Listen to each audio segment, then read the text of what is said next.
Abram nas suas Bíblias em 1 Pedro 5, 7 a 9. Diz assim: lancem sobre ele toda a sua ansiedade, porque ele tem cuidado de vocês. Estejam alertas e vigiem. O diabo, o inimigo de vocês, anda ao redor como leão, rugindo e procurando a quem possa devorar. Resistam-lhe, permanecendo firmes na fé, sabendo que os irmãos que vocês têm em todo o mundo estão passando pelos mesmos sofrimentos. Dando continuidade então, geralmente quando a gente passa por qualquer tipo de conflito, luta, crise, sei lá mais o que a gente pode dizer acerca da caminhada com Deus, a gente sempre tem uma tendência a achar que nós somos os únicos que passam por determinadas situações, né? Então, geralmente a gente pensa assim, pelo menos eu pensava assim, né, que eu era o único cara que tinha dificuldades em algumas áreas da minha vida, ou que uma pequena parte tinha. E de repente você começa a lidar com pessoas todos os dias e discipular pessoas, ou você começa a caminhar com pessoas, como eu, por exemplo, caminho com outros pastores, e você começa a perceber que a dimensão desse conflito, desse sofrimento, dessa luta diária em ser cristão, é uma realidade de todos. Todos. Eu sempre achei assim que um cara que manifestava de alguma forma mais milagres na vida dele, de uma forma mais evidente, ou um cara que tivesse talvez um ministério mais bem sucedido do que o meu, eu sempre tive a tendência de achar que esse cara não passa pelas mesmas lutas que eu. Que o negócio é comigo. E talvez a razão de eu não ter alcançado algumas outras coisas na minha vida seja por causa desses conflitos. E você começa a descobrir que o segredo, na verdade, está em quem consegue resistir a essas questões. Sempre quando eu converso com pessoas que estão passando alguma dificuldade assim, eu tenho que aconselhá-la dizendo alguma coisa, pessoas querem ouvir alguma coisa. Então, olha, Pipo, estou passando por isso. Uma determinada situação. Por exemplo, homem, quando vem falar para mim que está passando por uma tentação no trabalho, na escola, né? Olha, tem uma piriguete lá que está dando mole, né? E aí, o que eu faço numa situação como essa, né? Os caras ligam para mim para... Você quer que eu te fale o quê? Pega? Né? Acho que a esperança é essa, né? Quer que eu fale o quê? Mas eu não consigo, né? Eu sou fraco, alguma coisa desse tipo. E uma das coisas que eu sempre falo para eles, assim, nessas conversas, é que o que me diferencia dele nessa situação é só uma questão chamada escolha, que eu escolho não fazer. Agora, passar por situações como essa, todos nós passamos. Todos nós lidamos com situações como essa. Homens em certas áreas, mulheres em certas áreas. Cada um na sua área. Algumas vezes as mulheres adentram no mundo dos homens e passam as mesmas provações que os homens. E às vezes você vê que homens adentram a realidade do mundo feminino e passam pelas mesmas situações que elas. Então o homem sempre tem mais luta na sua sexualidade do que a mulher. Isso é praxe. Isso é lei. Que o homem sempre enfrentará mais lutas na sua sexualidade do que a mulher. E a mulher sempre enfrentará mais lutas no seu emocional do que os homens. Isso é lei.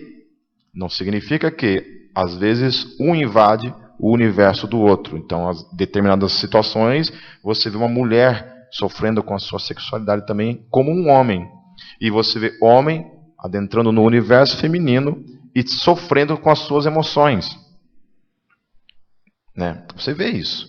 Homens que são mais sensíveis. Ele é o lado feminino do casamento. Ele é o que liga, Pipe, minha esposa é muito grossa, me trata muito mal. Ele que é a menininha em casa. E às vezes é o contrário. Fecha aquela janela ali, por favor. E às vezes é o contrário. É a mulher que passa por essa situação que o homem tem passado. Então, o que diferencia aí? Né? O que faz a diferenciação, segundo aquilo que Pedro está falando? O que Pedro está falando? Que todos nós temos um inimigo que está ao nosso derredor. Né? Um inimigo que está ao nosso derredor. Como um leão pronto a nos devorar. Não é isso que o texto está dizendo?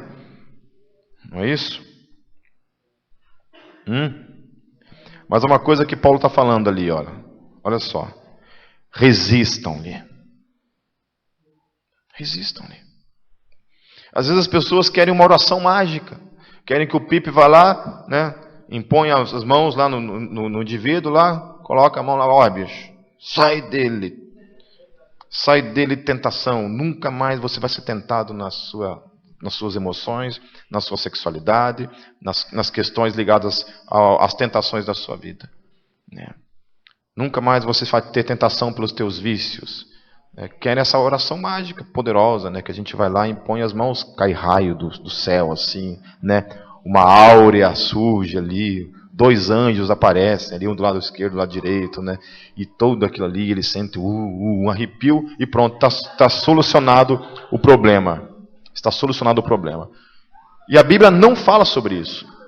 A Bíblia, quando ela fala, ela está falando, a única coisa que Pedro está dizendo assim, é isso. Resistam-lhe. Está resistindo a quem? A quem que Pedro está falando aqui?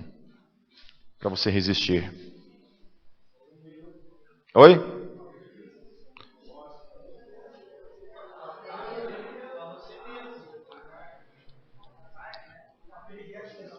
A piriguete? Resista a piriguete. Acho que nós vamos contemporaneizar o texto. Estejam alertas e vigiem. As piriguetes, as inimigas de vocês, homens, andam ao redor como leoas, rugindo e procurando a quem possa devorar. Ou, né, devorar. Estejam alertas e vigiem, mulheres. Os homens, os inimigos de vocês, andam ao redor como leão, rugindo e procurando a quem possa devorar. Então essa é uma realidade, né? Você está aí. Aí Pedro vem e fala uma única coisa. Resistam. Resistam-lhe por quê? Resistam-lhe permanecendo firmes aonde? Na fé. Firmes na fé. Porque saibam que os irmãos que vocês têm em todo o mundo estão passando pelos mesmos sofrimentos. Os mesmos. Exatamente os mesmos. Crente só muda de endereço. E os problemas só mudam de endereço. Mas são sempre os mesmos. Alguns com nomes diferentes. Mas cada um de nós enfrentamos lutas diárias, constantes, incessantes na nossa vida diária. Todos os dias. Problemas no casamento, nos relacionamentos, nos ajustes nas relações. Problemas no trabalho, né? Às vezes, se você é patrão, com um funcionário. Se você é funcionário, com o teu chefe ou com outros funcionários. Em todo local que você está enfrentando luta. E o diabo anda ao derredor, procurando para quem possa devorar. E Pedro vem e fala, resistam. Sabendo que em todo o mundo, os mesmos outros irmãos como vocês estão enfrentando as mesmas lutas, os mesmos sofrimentos. O que isso traz para mim e para você? Por que Pedro fala isso para mim e para você? O que isso causa em mim e em você quando a gente tem a consciência de que outros no mundo todo estão passando pelas mesmas lutas? Às vezes não fica o mundo todo, porque às vezes fica uma coisa muito distante, mas olha para quem está ao seu lado aí. Esse indivíduo que está ao seu lado aí passa pelas mesmas lutas, provações, sofrimentos que você passa, as mesmas. A gente vive no mesmo mundo, a gente tem a mesma realidade cultural de um país, né, onde a gente vê desgraça e sofrimento o tempo todo. Não é verdade? Por que Pedro está falando isso? Por que vocês acham isso? O que isso, sabendo disso, o que isso causa na minha vida? Então, dentro disso que a Amanda falou, essa questão da identificação, de que você não está sozinho. Né? Porque a gente tem a tendência de olhar para o problema e pensar que somente nós passamos por problemas. Então, geralmente, a esposa vai olhar para o marido e vai dizer assim, que cagada que eu fiz na minha vida, né, cara? Ela fala assim, o que eu fui fazer com a minha vida? Onde eu fui amarrar o meu bode? Né? E os maridos, muitas vezes, também olham para as esposas e falam as mesmas coisas. Né? Onde eu fui amarrar o meu bode?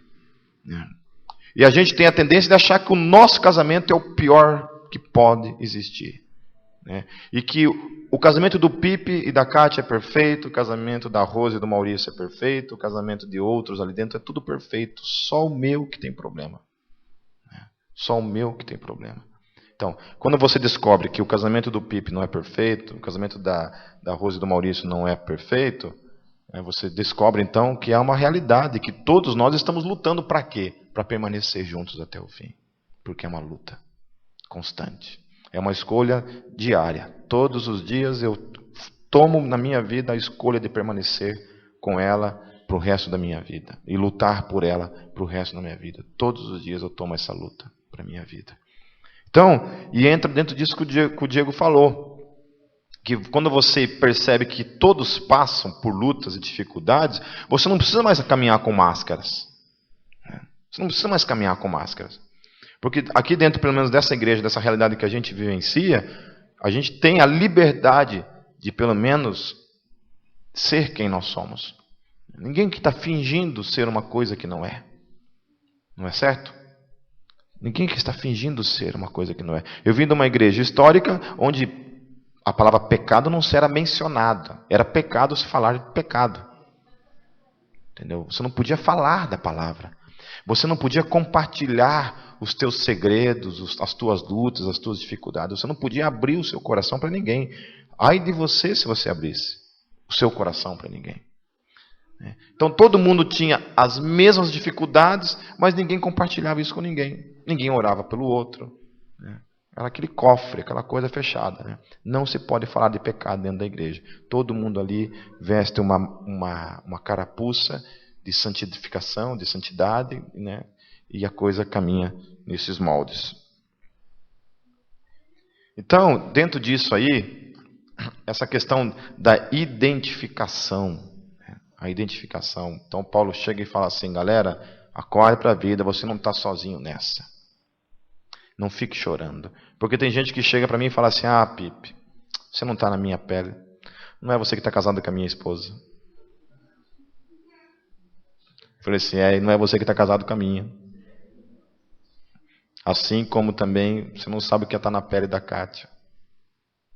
Me aguentar todo dia. Né? Exatamente isso. Exatamente isso. O galardão da Kátia é grande. 1 Coríntios, capítulo 10. Agora nós vamos falar a respeito dessa cara de pau gospel evangélica que a gente assume para a nossa vida. Relacionado a tudo e qualquer coisa que eu e você fazemos na nossa vida. Olha o que Paulo vai dizer. Lá no versículo 13. Não sobreveio, vou repetir, não sobreveio a vocês tentação que não fosse o quê? Comum aos homens. Eu vou repetir. Não veio sobre vocês tentação que não fosse comum aos homens. Que não fosse comum aos homens. Que não fosse comum aos homens. Ou seja, o que Paulo está falando? Meu irmãozinho, você não é especial. Você não é o cara que é mais tentado no mundo. Você não é o cara que só com você que as piriguetes aparecem na área. Não é só você que passa por essas dificuldades. O que Paulo está falando é que todos os homens sofrem as mesmas coisas em comum. Todos. E aqui ele está falando homem, não apenas homem no sentido masculino da coisa, mas de uma maneira abrangente e em questão de humanidade. Então ele fala assim, e Deus é fiel, Ele não permitirá que vocês sejam tentados além do que podem suportar. Ou seja, o que isso significa? Significa que se eu sou tentado em alguma área da minha vida e eu cedo a essa tentação, Deus tem alguma coisa a ver com isso, no sentido, tá vendo? Deus me deu uma tentação maior do que aquela que eu poderia suportar. Porque eu já ouvi gente falando isso. Não, Pipe, mas essa aí, se você estivesse no meu lugar, você também tinha. Foi demais, a tentação, Deus pisou na bola de alguma forma, né? Então todo pecado, aí, né, a gente tratando de questão de carnalidade, de frutos da carne, né? Todo o pecado que eu e você cometemos não veio sobre mim e nem sobre você, nenhum tipo de pecado que eu e você não poderíamos ter dito não, ter resistido a ele. E se nós resistimos a ele, se nós não resistimos e cedemos a ele, o que isso significa?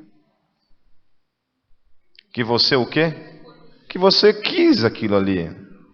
Aquilo ali não teve domínio sobre você. Aquilo ali não foi mais poderoso que você. Porque Deus não permite que venha sobre a tua vida algo que você não possa dizer não.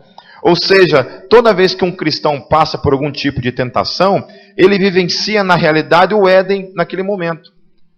É como se Deus colocasse ele ali no Éden de novo, diante do fruto do conhecimento do bem e do mal e a árvore da vida.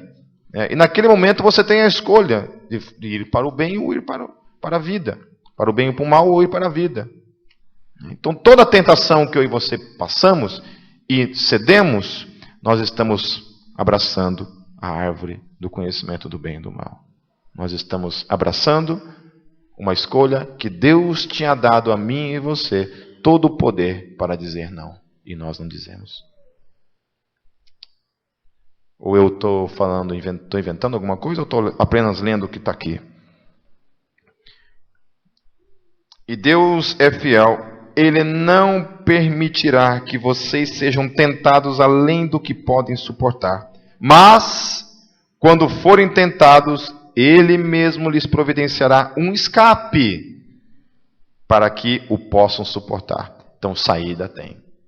Está com o namorado em casa, namorado quer ir no quartinho, quer desligar a luz, tem sempre uma janela para pular. Tem sempre um chute nos coquinhos que o fará aquietar. Tem sempre. Tem sempre. Tem sempre, vou contar para o Pipe que vai solucionar. Né? Agora, se é uma mulher que planta monoreia também. Dá-lhe um bolacha.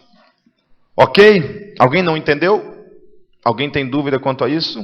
Alguém aqui não entendeu que todos nós aqui somos um bando de safados sem vergonhas e pecamos porque nós queremos pecar e que Deus não tem nada a ver com isso? Porque todo o escape para dizer não para tudo aquilo que a gente peca, Ele já nos providenciou, já nos deu. Que toda a caca que eu faço, toda a escolha errada que eu faço porque eu quero fazer. E Deus não tem nada a ver com isso. Porque tem gente que olha, por que Deus deixou? Mas Deus não deixou, meu amigo. Deus te deu o escape, Deus abriu a porta lá e saia correndo por lá. E eu não fui. E eu optei pelo lado contrário. Vamos abrir em Filipenses 4. Filipenses 4, o versículo 13. Diz assim: tudo posso naquele que me fortalece. Repita comigo. Tudo posso naquele que me fortalece. Tudo posso naquele que me fortalece. Quem te fortalece? O Senhor. Tudo posso naquele que me fortalece. No contexto ali é bem interessante, porque Paulo está falando ali, se você ler um pouquinho antes, ele lá no versículo 10, versículo 11, desculpa. Não estou dizendo isso porque esteja necessitado, pois aprendi a adaptar-me a toda e qualquer circunstância. Sei o que é passar necessidade e sei o que é ter fartura. Aprendi o segredo de viver contente em toda e qualquer situação, seja bem alimentado, seja com fome, tendo muito ou passando necessidade, tudo posso naquele que me fortalece. Geralmente, igrejas neopentecostais têm uma tendência a fazer uso desse texto de uma maneira assim, tudo posso naquele que me fortalece. Então é o seguinte, cara, eu ganho R$1.000 por mês, mas eu vou entrar num aluguel de R$2.000 por mês, porque tudo posso naquele que me fortalece. E Deus vai providenciar R$2.000 para mim pagar de aluguel por mês. Entendeu? Só que não é isso que Paulo está falando. Paulo está falando o seguinte: tudo posso é quando você está na tua casa e aquele dia não tem nada para comer a não ser feijão e arroz. E você olha para aquilo e você fala assim: tudo posso naquele que me fortalece, porque eu aprendi a ser grato em tudo, a viver todos os tipos de realidades. Quando você tem fartura, tudo posso naquele que me fortalece. Quando não tenho nada, tudo posso naquele que me fortalece. Quando tenho saúde, tudo posso naquele que me fortalece. Quando estou doente, tudo posso naquele que me fortalece. É isso que o texto está falando.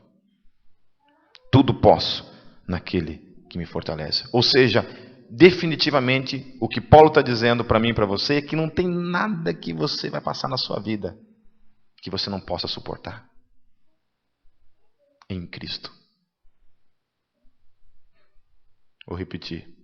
Paulo está dizendo que não tem nada, absolutamente nada, que você vai passar na sua vida que você não possa suportar. Porque tudo você pode naquele que te fortalece. Isso tem uma outra conotação ou não tem? Tem outro sentido ou não? Ou é a mesma coisa? Entenderam? Então, quando você está passando pelas suas crises, suas dificuldades, suas lutas, e você tem a tendência a olhar somente para si mesmo e achar que o mundo todo é bonitinho, mas só você que é uma lagarta, que todo mundo é borboleta, e só você é uma lagarta, olhe para isso. Olhe para aquilo que Paulo está falando para mim e para você. Deus está dizendo para mim e para você: você pode todas as coisas nele. Você pode passar no deserto, nos vales da vida, nas montanhas da vida. Você pode ter dinheiro, pode não ter dinheiro. Você pode ter tudo e não ter nada. Tudo você pode nele, porque ele é a tua fortaleza. Amém? Vamos abrir também lá em Efésios novamente, no capítulo 1. Lá nos versículos 19 até o versículo 23. Efésios 1, 19 a 23. Diz assim: e a incomparável grandeza do seu poder para conosco, os que cremos, e a incomparável grandeza do seu poder para conosco, os que cremos, conforme a atuação da sua poderosa força.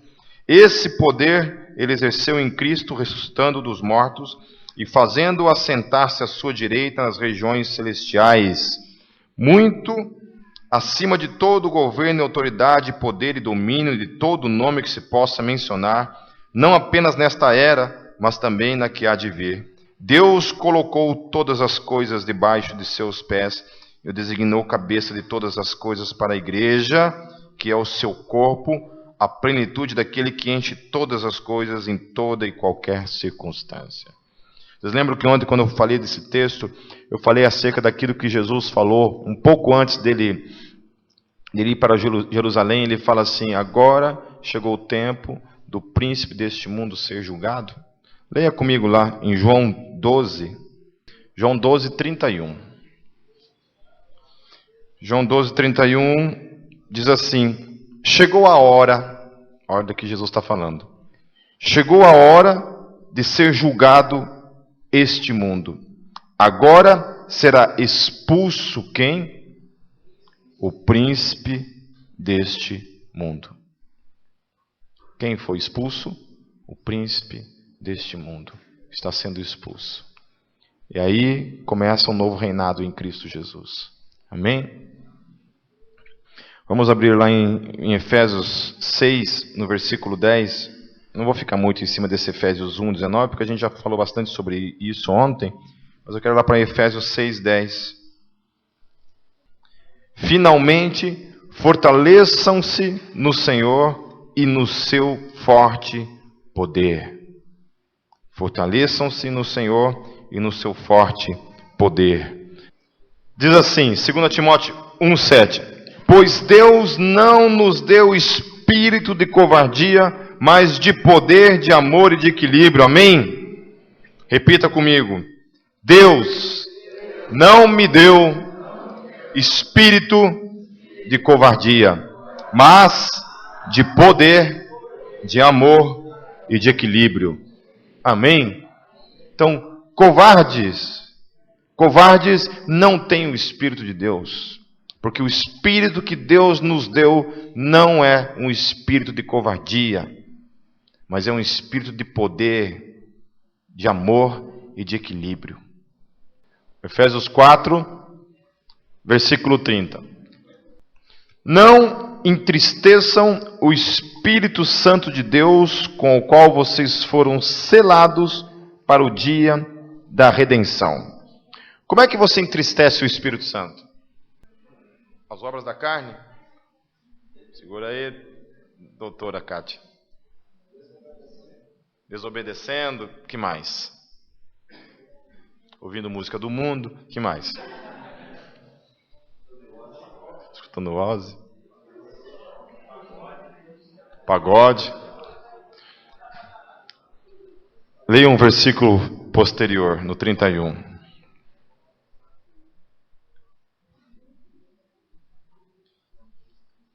Então, Paulo diz assim: não entristeçam o Espírito Santo de Deus, com o qual vocês foram selados para o dia da redenção. Aí ele fala: livrem-se do quê? Da amargura, indignação e ira, gritaria e calúnia, bem como de toda a maldade.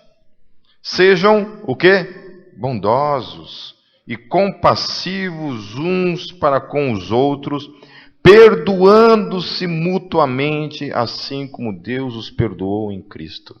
Então, como é que você entristece o Espírito Santo de Deus? Amargura.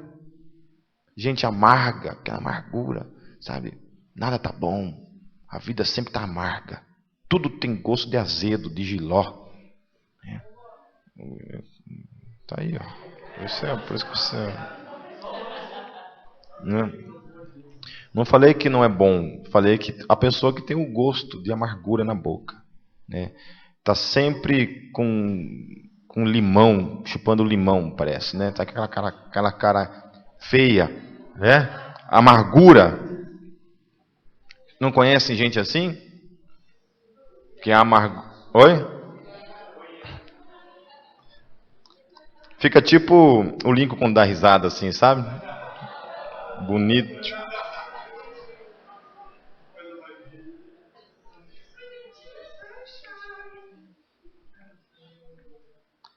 Então, gritaria, calúnia, né?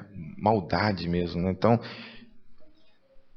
Paulo está falando assim: não ofenda o Espírito Santo que habita em você, dando lugar para essas coisas na sua vida. Não ofenda. Se Paulo fala não ofenda, às vezes eu fico... A minha luta, assim, às vezes nessas discussões teológicas que eu tenho, é com esses tipos de teólogos fixistas. Quando eu falo fixista, nem sei se o termo que se adota é esse. Mas o que é um teólogo fixista? É um teólogo que parece que Deus é um ser que está ali, conhecedor de todas as coisas, que de fato cuja soberania é exercida sobre todas as coisas, como de fato é. Mas de alguma forma, isso não condiz com isso daqui. Porque se todas as coisas acontecem conforme esse querer estático de Deus, onde Deus não tem reação, não tem reação para com a vida de uma maneira comum. Deus é aquele ser que está ali. Aí você vê Paulo falando assim: galera, não ofenda o Espírito Santo de Deus que está em você. Não ofenda. Sabe, quando eu e você fazemos as opções pelo pecado, o que eu e você estamos fazendo é ofendendo o Espírito Santo na nossa vida. Quando a gente calunia, quando a gente fala mal do próximo, quando a gente exerce na nossa vida os frutos da carne, o que a gente está fazendo é ofendendo aquele que habita na nossa vida. Ofendendo. É como se todos os dias... Imagina, aí que entra a questão da relação, né, do relacionamento. Por que a Bíblia compara muito o casamento com essa relação com Deus, né? Porque é como se é um casal que está vivendo ali e você vive pisando na bola todo dia, ofendendo a tua esposa ou teu marido, todo dia ali, fazendo coisas que ofendem. E nós fazemos a mesma coisa com o Espírito Santo, o tempo todo. Lá em 1 Tessalonicenses fala uma coisa muito interessante também. 1 Tessalonicenses, no capítulo 5.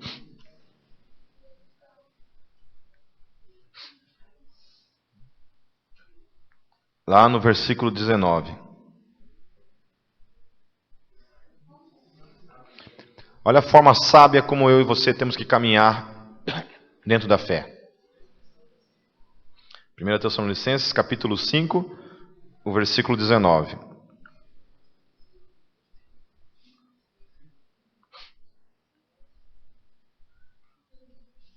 Diz assim: não apaguem o espírito.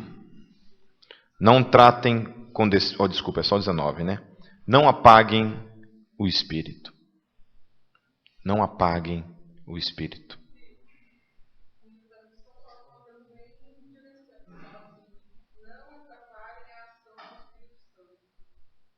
É na linguagem de hoje? Tem outras versões que falam alguma coisa diferente? Não extingais. Extingam.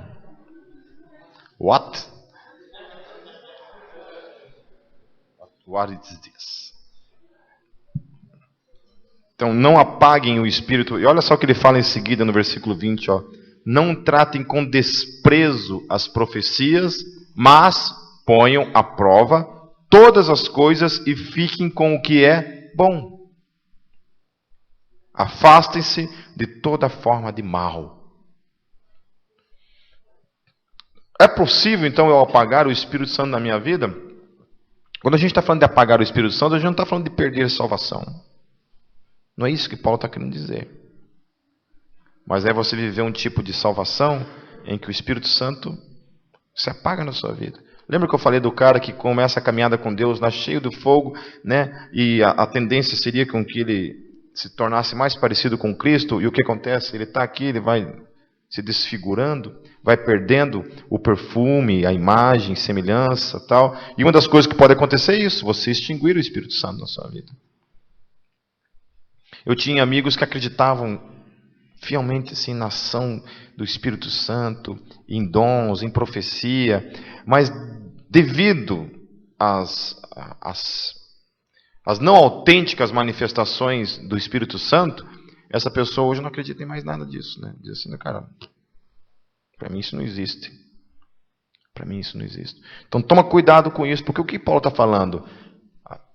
Olhe para todas as profecias, porém, né, seja inteligente nisso que ele está falando, lá, ó, mas ponham à prova. Quando as pessoas vêm para mim assim me entregar algum tipo de profecia, pipe, eis que vos digo.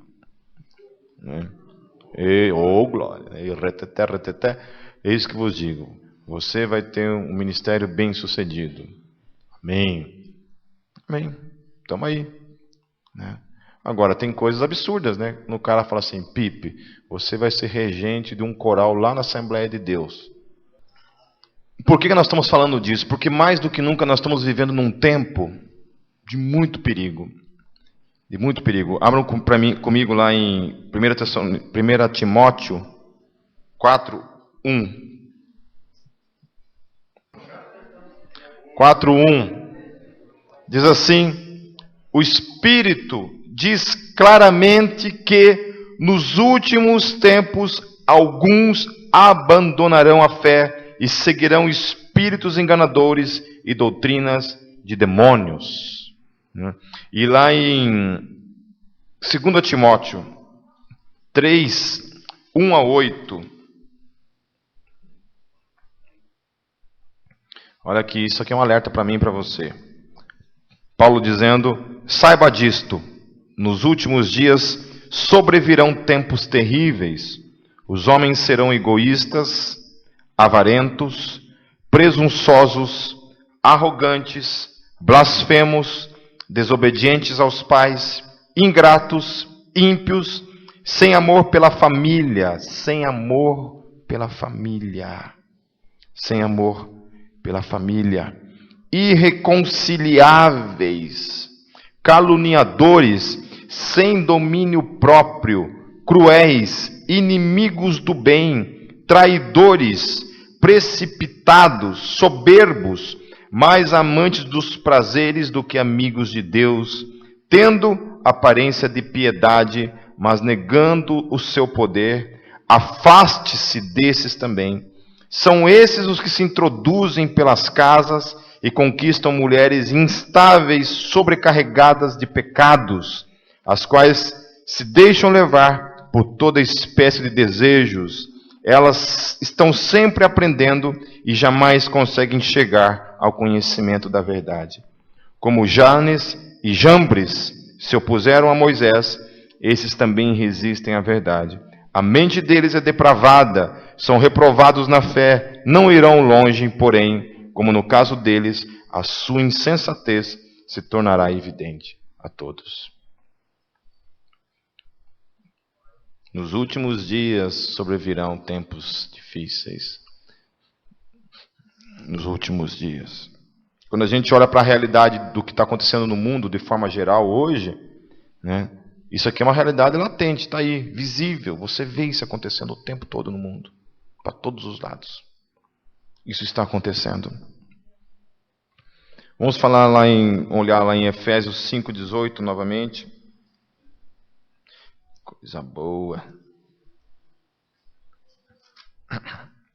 O duro é que vão ser esse acampamento, os caras vão ficar tão traumatizados de ler a Bíblia que eu não queria ler mais depois. Né? Efésios 5,18, desculpa, diz assim: não se embriaguem com vinho que leva à libertinagem. O que vinho faz? Leva ao quê? A libertinagem. Mas deixem-se encher pelo Espírito. Sejam cheios do Espírito Santo. Outras versões dizem o quê?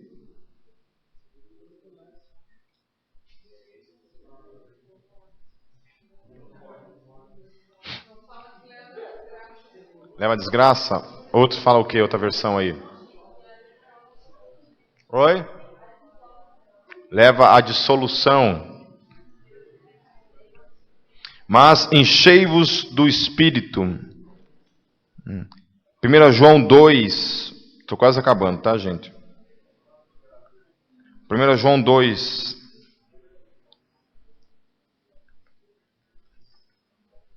(1 a 6) diz assim: meus filhinhos, escrevo-lhes estas coisas para que vocês não pequem. Se porém alguém pecar, temos um intercessor junto ao Pai, Jesus Cristo, o justo. Ele é a propiciação para os nossos pecados, e não somente pelos nossos, mas também pelos pecados de todo o mundo. Sabemos que o conhecemos se obedecemos aos seus mandamentos. Mas, aquele que diz, eu o conheço, mas não obedece aos seus mandamentos, é mentiroso, e a verdade não está nele. Mas, se alguém obedece à sua palavra, nele verdadeiramente o amor de Deus está aperfeiçoado. Desta forma, sabemos que estamos nele. Aquele que afirma que permanece nele, deve andar como ele andou. Então, como é que você sabe se você está em Cristo ou não? Se você caminha igual a Cristo. Como é que você sabe se você está nele? Caminhando nele. Se você anda igual a Cristo. Se a tua postura diária é como Cristo. Se a tua conduta, onde você estiver, dentro do teu casamento, fora do teu casamento, no teu trabalho, fora do teu trabalho, na rua, nas faculdades, como é que é esse negócio? Ou a gente é crente de domingo, das 6 horas da tarde até as 9 horas, 10 horas da noite, e depois do resto da semana a gente não é mais. A gente não caminha como ele caminhou.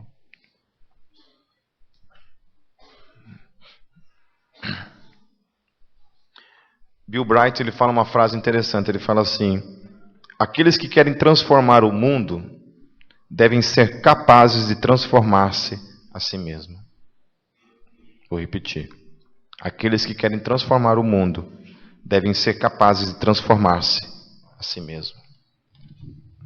Porque às vezes a gente fala de mudar o mundo e a gente não consegue mudar nem a nós mesmos, né? No meu tempo de movimento punk era interessante, porque eu via os punks assim querendo mudar o mundo, né? Em nome do anarquismo, né? Mas eu olhava para a vida dos caras assim, eu tinha uma dó dos caras, eu pensava assim, esses caras não conseguem mudar nem a vida deles. Como é que eles podem ser capazes de mudar o mundo? Só a fé cristã tem o poder de mudar o mundo. Por meio de mim e por meio de você. Ok? Compreendido? Entendido? que você aprende nessa noite, então? Vem sobre você uma tentação que é mais forte do que você? Vem ou não vem?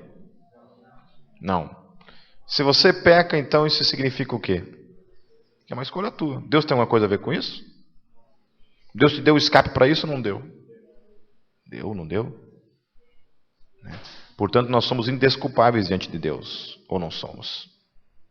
Somos, né? Amém? Toma cuidado para não apagar o Espírito Santo que vive em você.